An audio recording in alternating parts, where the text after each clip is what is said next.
Welcome back, deep divers. We're about to jump headfirst into the often mystifying world of legalese. You know those terms you hear thrown around in courtrooms on TV or maybe even catch a glimpse of in the headlines? Yeah, it can definitely sound intimidating, right? Like a whole other language almost. Exactly.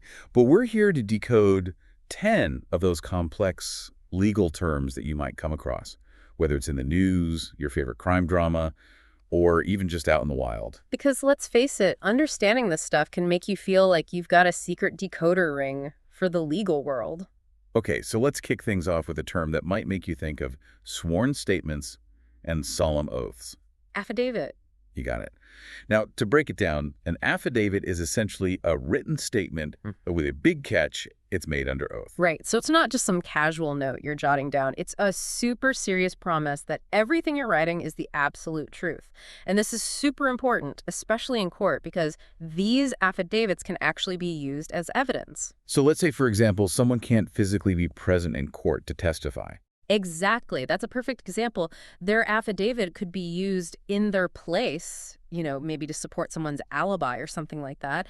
It gives their statement legal weight. So it's almost like a legal version of my word is my bond. You got it.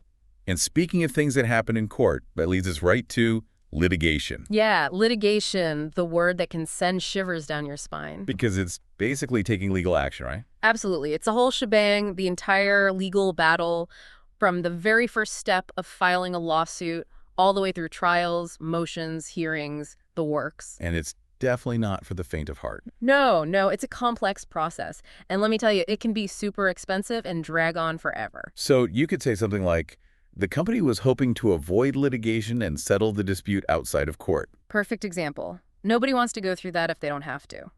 Now let's switch gears and delve into a term that's straight out of those crime dramas we all love: alibis. Ah, yes, the good old alibi.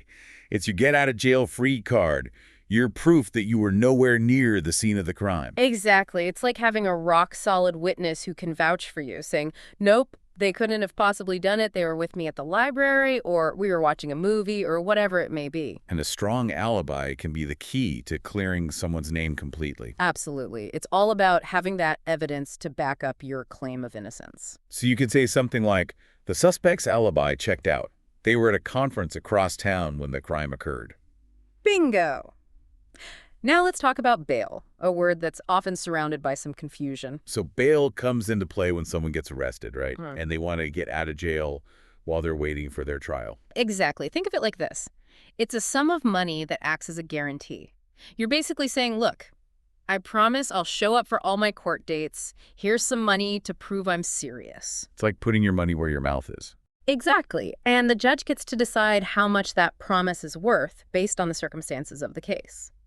So a judge might say something like, bail is set at $10,000. If the defendant pays, they could be released until their trial date. Exactly. And if they don't show up, well, they forfeit that money and things get even more complicated. That makes sense. Now, how about a term that's definitely not something you want to mess around with? Perjury. Yeah, perjury, that's a big one. Basically, it boils down to lying under oath. And as you can imagine, that's a huge no-no in the legal world. Oh, absolutely. I mean, think about it. The entire justice system is built on the idea that people will tell the truth, especially when they're under oath. If people start lying left and right, it just throws the whole system out of whack. Right, it completely undermines the integrity of the court. It's like the whole system is built on a foundation of trust, and perjury is basically a wrecking ball to that foundation. So you might hear a news report say something like, the witness was charged with perjury after investigators uncovered evidence contradicting their testimony. Exactly. And those charges can carry some serious consequences. Now, moving on to a term that might offer a glimmer of hope for those facing legal trouble: probation. Yeah, think of probation as a sort of second chance. It's an alternative to being locked up behind bars. So instead of going straight to jail, the person gets to live in the community, but they have to follow some pretty strict rules. Exactly. It's like a trade-off. They get their freedom, but there's a catch. They've got to check in regularly with a probation officer, make sure they're keeping a steady job, and most importantly, stay out of any further trouble. So a judge might say, I'm sentencing the defendant to 3 years of probation.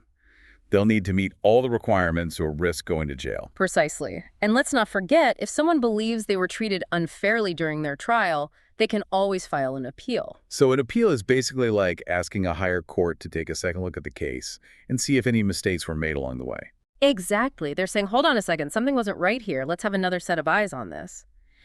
It's all about making sure the process was fair and that justice is truly being served. So you can say the defense attorney filed an appeal, arguing that crucial evidence was overlooked during the initial trial. Exactly. Appeals are an important safeguard in our legal system.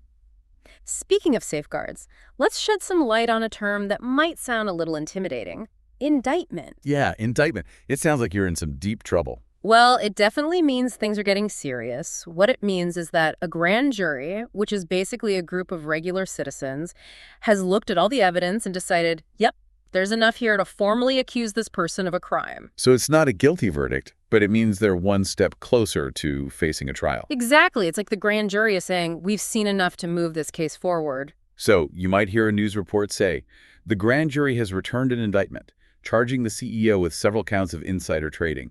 Exactly. And that sets the stage for the next phase of the legal process. Now let's shift our focus to maintaining order in the courtroom. And that brings us to contempt of court. Oh yeah, contempt of court, definitely not something you want to be on the receiving end of. Because it basically means you're showing disrespect to the judge or blatantly disobeying a court order. It's all about upholding the authority of the court and making sure things run smoothly. You know, imagine a courtroom descending into chaos, not a good look. Not at all. So a judge might say something like, Mr. Smith, I'm holding you in contempt of court for repeatedly interrupting the proceedings and ignoring my instructions. And that contempt charge can come with some serious consequences. And last but not least, let's break down a term you see all the time in legal dramas: plea bargain.